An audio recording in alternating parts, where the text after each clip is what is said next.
Boa tarde para você que está aqui no Facebook, para você que está aqui no Instagram. Eu sou a Carolina Sales, com formação em psicologia, em coach, e eu sempre aqui faço uma live com alguma temática, sempre às segundas-feiras, alguma temática voltada para a mulher, na sexta-feira sempre com convidados, então você está sempre convidado para participar destas lives e também para fazer parte da lista de transmissão para mulheres. Basta que você clique na bio do Instagram, se você está aqui no Face, eu vou te pedir para entrar lá na bio do Insta e você mandar, é só você clicar na bio e lá tem um link que vai te levar direto para a lista de transmissão e pela lista de transmissão você vai fazer parte da minha lista gratuita lá no WhatsApp.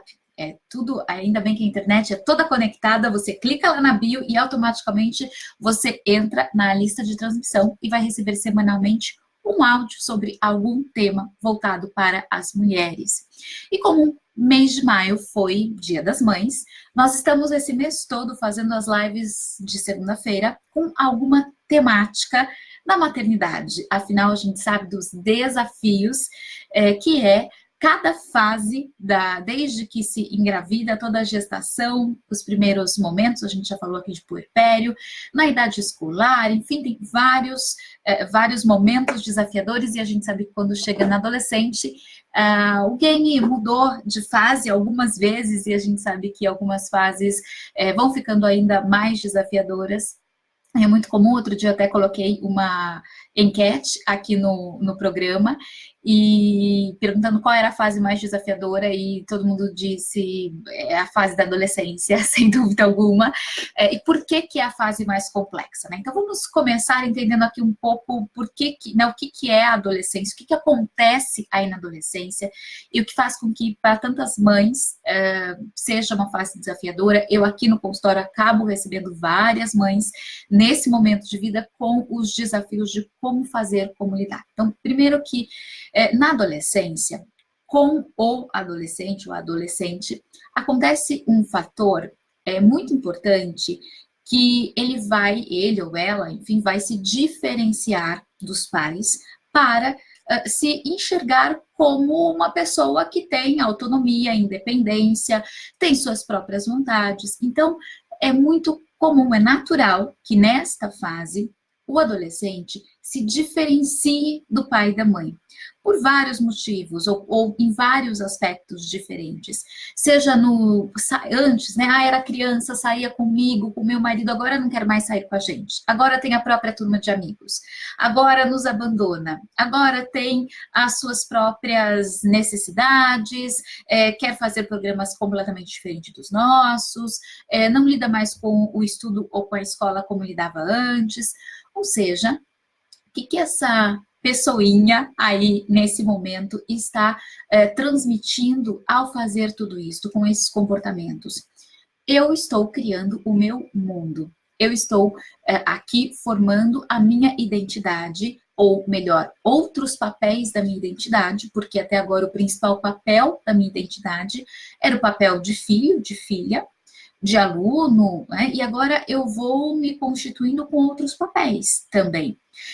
Com o papel de ter causas, ter propósitos, pensar de determinada forma, com o papel de me colocar na sociedade como um cidadão, com um papel social, né, de interagir com as pessoas, agora como pessoa que é adolescente. Então eu vou deixando o meu papel de criança, de filho criança, de amigo criança, e eu vou constituindo, inclusive os papéis que eu já tinha, agora de uma outra forma, porque agora eu sou um adolescente, eu tenho vontades que são diferentes, percepções que são diferentes do que era antes, mas especialmente eu estou me constituindo e para isto eu, às vezes, preciso, claro que isso de um jeito bastante inconsciente no adolescente, mas é como se ele necessitasse, de fato, se diferenciar, porque eu não sou mais isto, eu não sou mais aquela criança, eu não sou mais aquele filho,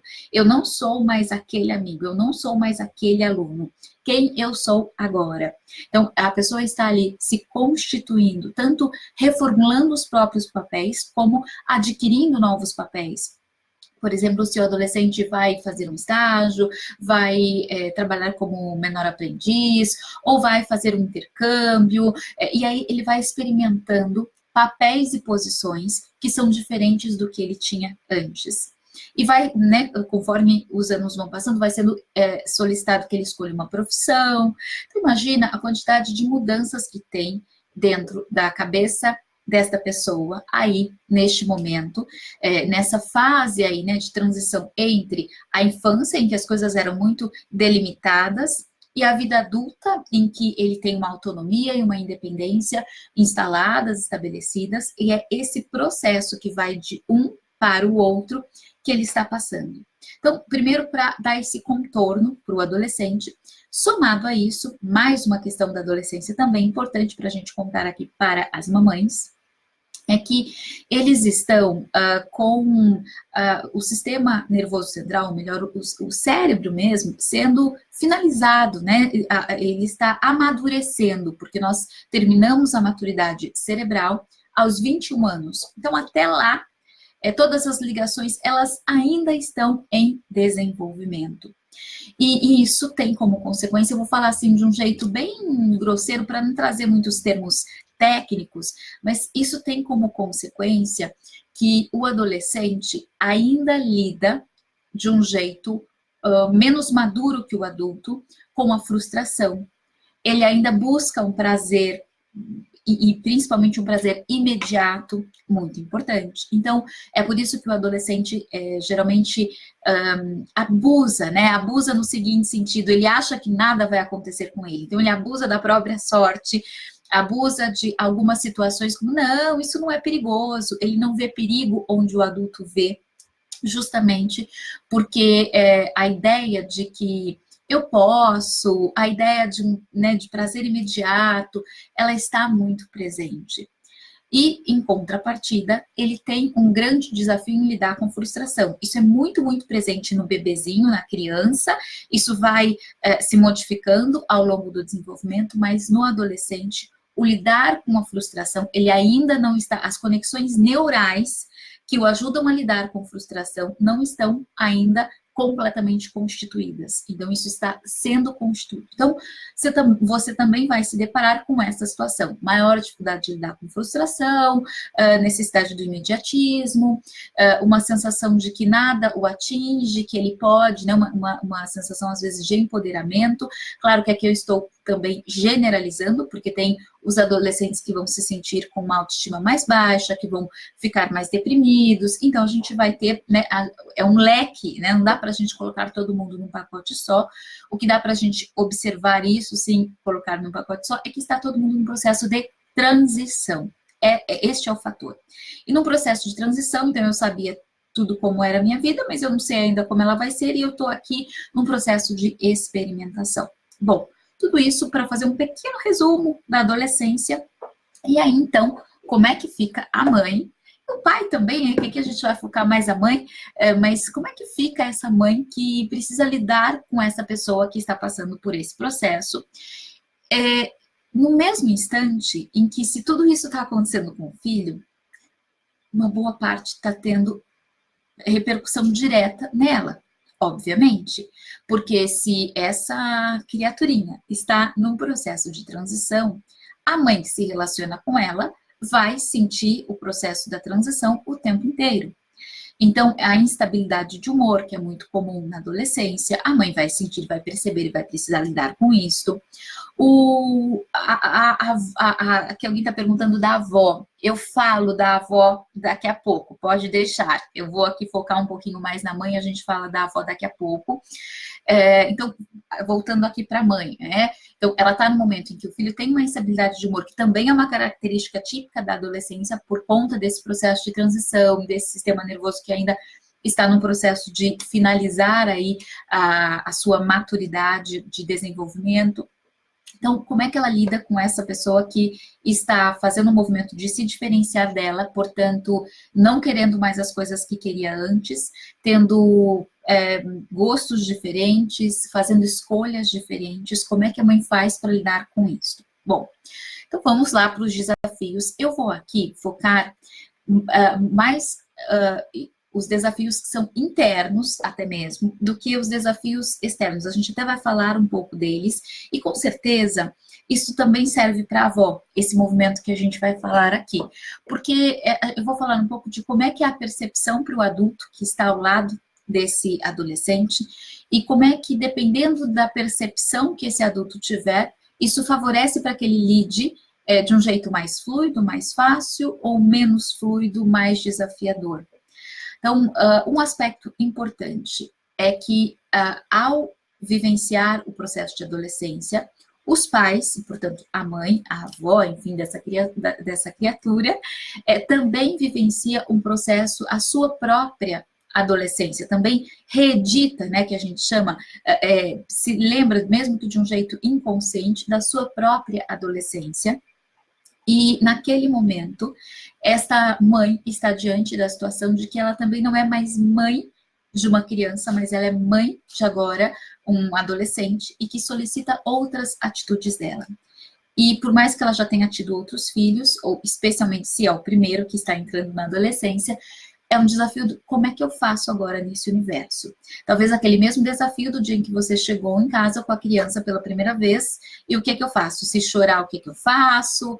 Então, e agora o que é que eu faço? Quando me enfrenta, quando muda de humor rapidamente, quando fica isolado no quarto e não conversa com ninguém, quando não quer mais fazer passeios com a família, como é que eu faço para reagir ou me relacionar com essa pessoa? Bom, eu também. Então, esse é um desafio. Eu também agora sou uma mãe de adolescente e não mais uma mãe de criança. Isso significa que se eu usar as mesmas estratégias que eu usava quando era criança, certamente elas não serão suficientes. Então, se antes eu dialogava de uma determinada forma e aquilo funcionava porque os argumentos eram menores, ou porque no final das contas eu falava, não, é por aqui e ok, não tinha mais discussão. Então, funcionava. Agora isso não vai mais funcionar.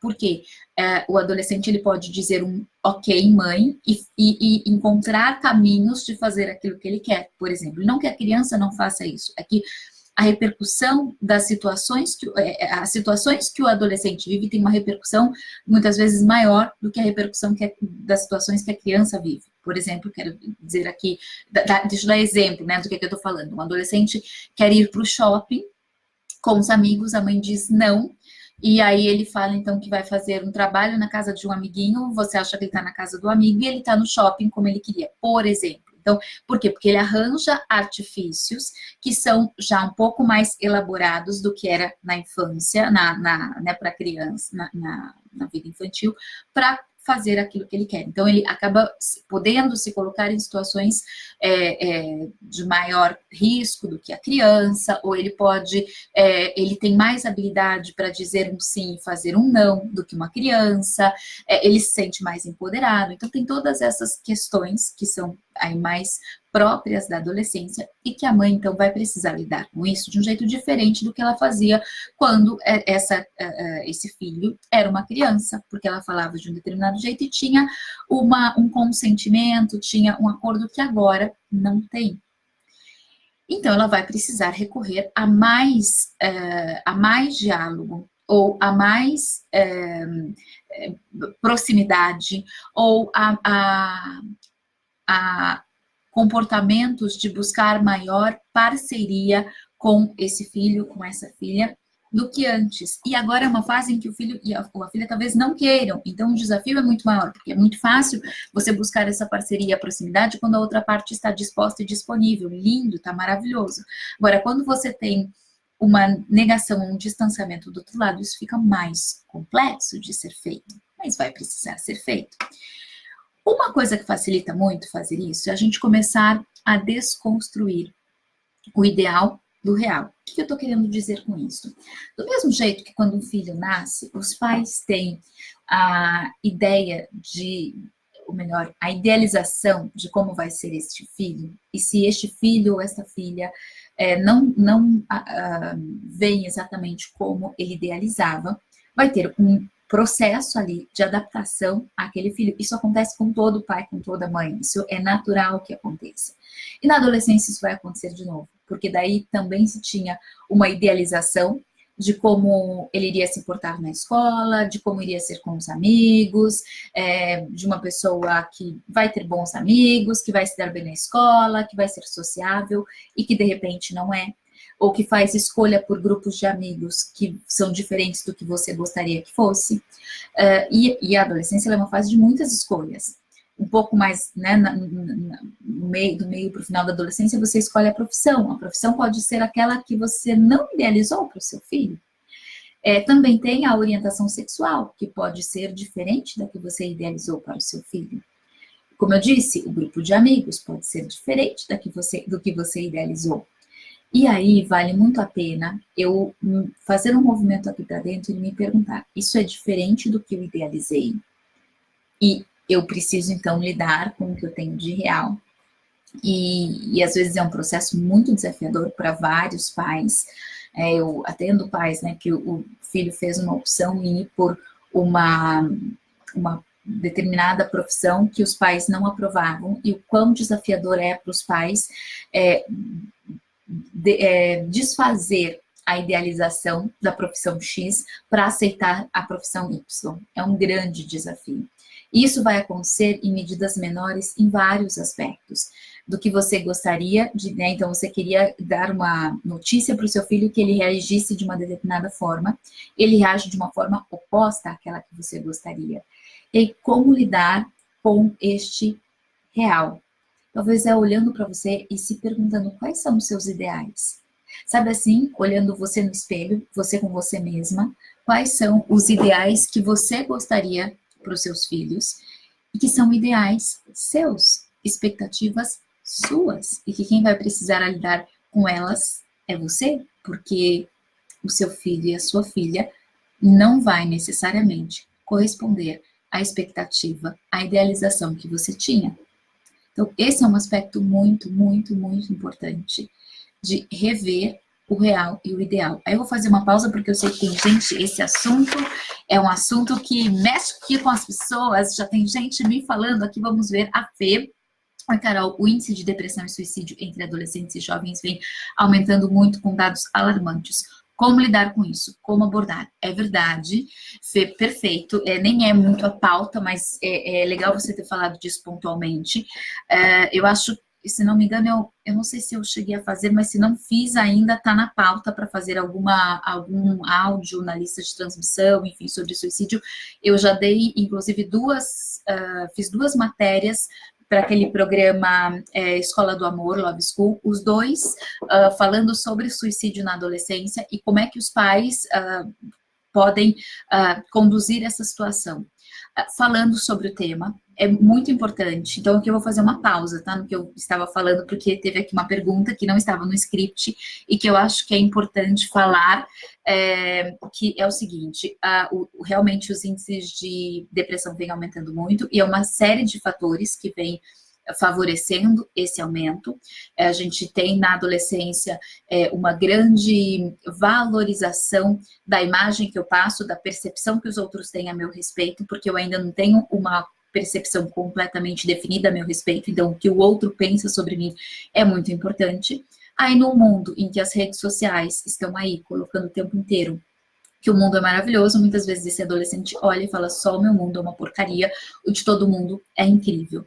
Então, esse é um fator. Um outro fator que acontece é que, às vezes, esse adolescente entra num processo de depressão, mas as pessoas não percebem, e nem ele mesmo. E, às vezes, não percebem porque não estão olhando para ele, porque não tem ninguém realmente ao lado dele. Às vezes, isso passa despercebido na escola, isso passa despercebido em casa. A gente tem também uma questão que nem todo adolescente que comete suicídio dá demonstrações de que vai fazer isso. Então, este também é um fator super importante, porque não adianta a gente dizer assim, é culpa dos pais e que não olharam para ele. Não, é mais complexo do que isso. Então, mas assim, eu nem vou entrar tanto aí nos fatores, porque daria acho que pode ser até uma sugestão de uma live aí para a gente fazer no outro dia, porque é um assunto vasto. Mas só para dizer como lidar com isso, falar sobre o assunto. Falar sobre o assunto, havia um mito de que se você fala sobre o assunto, você estimula. Isso não é verdade. Isso não é verdade.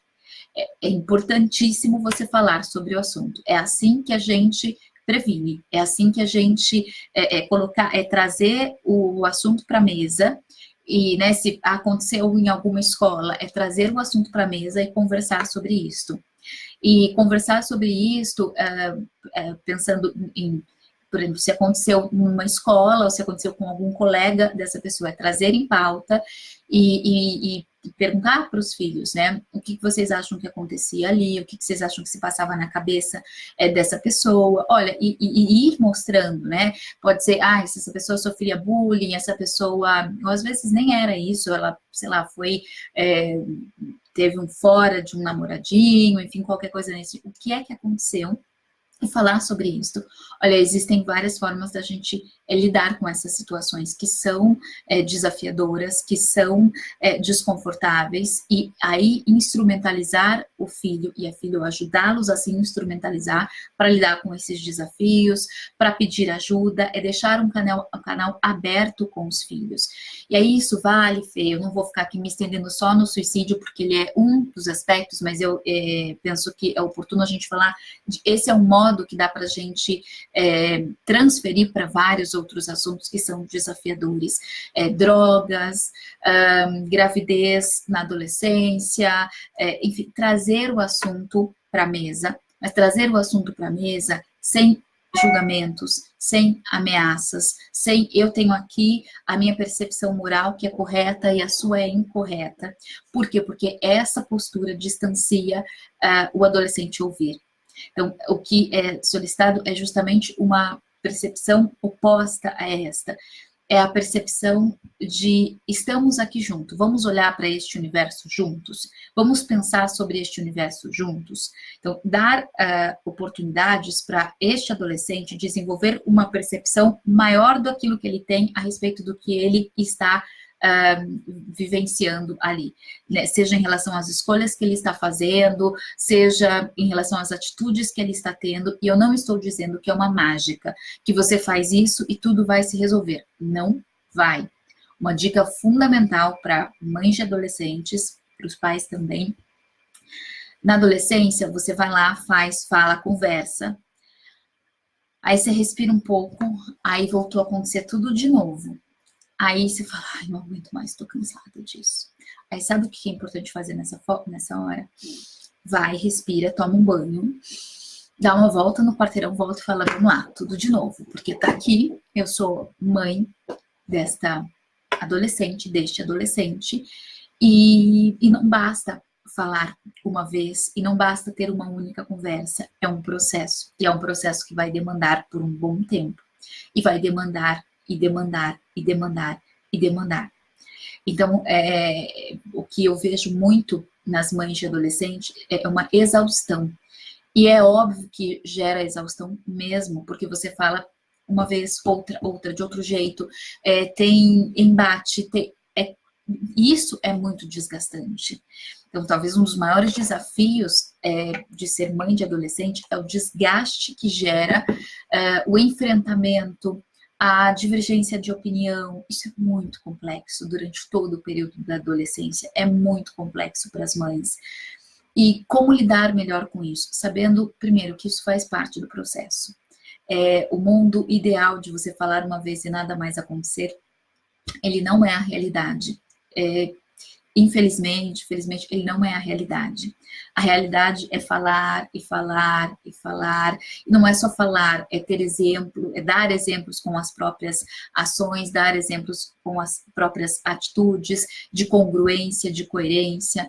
E quando eu falo de coerência e de congruência, eu já vou entrando aqui numa outra questão, que é a questão de colocar limites, que é um outro desafio bastante comum para mães. Como que eu coloco limite? E nem só como, mas em que momentos eu coloco limite? Em que momentos eu posso ser mais flexível? Em que momentos eu não posso ser mais flexível? E aí não existe receita de bolo, não existe. Os pais às vezes chegam aqui e querem sair daqui do consultório com um script do que é possível, dos sims e dos nãos que eles podem fazer. É importante conhecer o universo desta família, o que é valor para esta família, como que esta família quer educar este filho. Então, dentro daquele universo, daquela família, o que vai ser possível dizer não e dizer sim? O que vai ser um grande sofrimento para os pais dizerem sim ou dizerem não? E como é que isso vai ser consentido, né? Vai haver um consenso ali entre o pai e a mãe para que eles possam consentir isso para o filho. Isso, claro, a gente também está falando de uma condição ideal em que os pais criam os filhos em parceria, sendo ou não casados. Agora, a gente também tem as situações em que o filho é criado ou só pela mãe ou só pelo pai. A gente sabe pela estatística que há muito mais um número de pessoas, de adolescentes sendo criados, né? É muito mais comum ainda, que a gente observa na estatística, que os filhos fiquem com a mãe.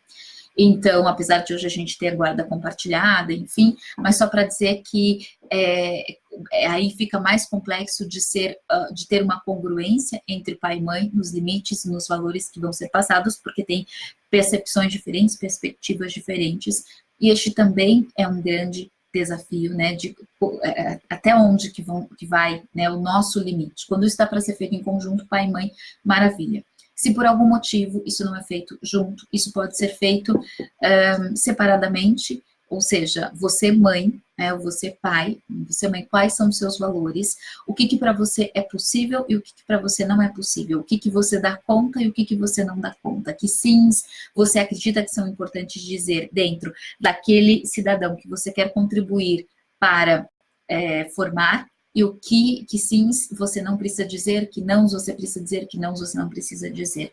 É você ter a clareza, é óbvio que se isso é feito em parceria, mais fácil, mas se isso não pode ser feito em parceria, que isso seja feito por você, porque esse é um outro desafio. Então, sair do ideal, vir para o real.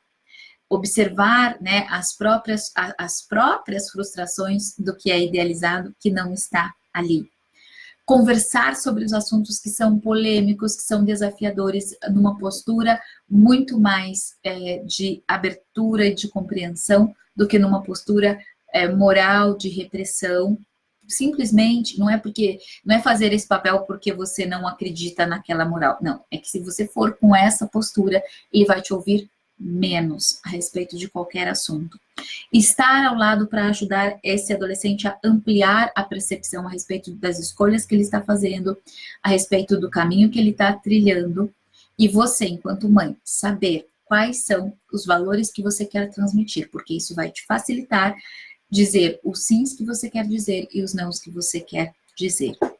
É claro que o adolescente ele está ali numa fase, como eu disse antes, de se diferenciar, e é possível que em função disto ele vá testar, e é isso que gera a exaustão. Então, saber que esse movimento de teste não é algo com o seu umbigo, mas é algo que faz parte do processo de desenvolvimento dele naquele momento. E respeitar isso como um processo de desenvolvimento, dando um contorno, colocando sim os limites e sabendo que você vai repetir várias vezes. E que se você olhar para a repetição como, ok, tudo bem, posso repetir quantas vezes for, talvez te ajude mais do que, ai, que saco, de novo, ter que repetir, não acredito nisso. Porque essa postura faz a gente encarar a repetição como um desafio ainda maior do que ele já é. Ok? Eu tô vendo que tem mais gente aqui. Elton, muita saudade, muita saudade. Loli, Thalita, Alfredo. Nossa, tem um monte de gente que passou por aqui. Aqui também no Insta. Um beijo para todo mundo. Gente, esse assunto dá pano para manga. Eu peço desculpas, porque eu não posso me estender mais aqui. A gente tem um acordo aqui de que essa live dure 15 minutos, ela já durou 28. E eu tô daqui a pouquinho recomeçando o consultório, eu não posso dar continuidade aqui, mas acho que pode ter parte 2 para a gente se aprofundar um pouco mais nesses desafios todos, em como lidar com eles. Eu acabei aqui falando, né, propus 3, falei aqui de mais ou menos uns 5, mas acho que tem muito pano para manga, a gente pode se aprofundar nesse assunto com certeza. E se você gostou dessa live, você pode compartilhá-la aí na sua fanpage, compartilhar com outras pessoas que possam se beneficiar desse conteúdo. A gente sabe que tem tantas mães, tantos pais vivenciando um desafio, e talvez começar a observar de novo, só ouvir isso não vai resolver a sua vida, absolutamente. Mas a partir dessa nossa conversa, o que é que dá para você começar a modificar aí no seu dia a dia, ou começar a olhar diferente para o seu dia a dia? Talvez isso já comece a gerar uma dinâmica diferente aí na sua família, na sua vida de mãe de adolescente e, claro, na vida do seu filho também, porque certamente você vive tudo que vive, querendo o melhor para ele, o melhor para ela. Ok? Eu deixo aqui, então, o meu muito obrigada, o meu beijo grande, que agora eu preciso realmente voltar aqui para o consultório, para os atendimentos, e nós nos falamos em breve. Essa semana tem live com convidado, então até sexta-feira na nossa live. Tchau, tchau!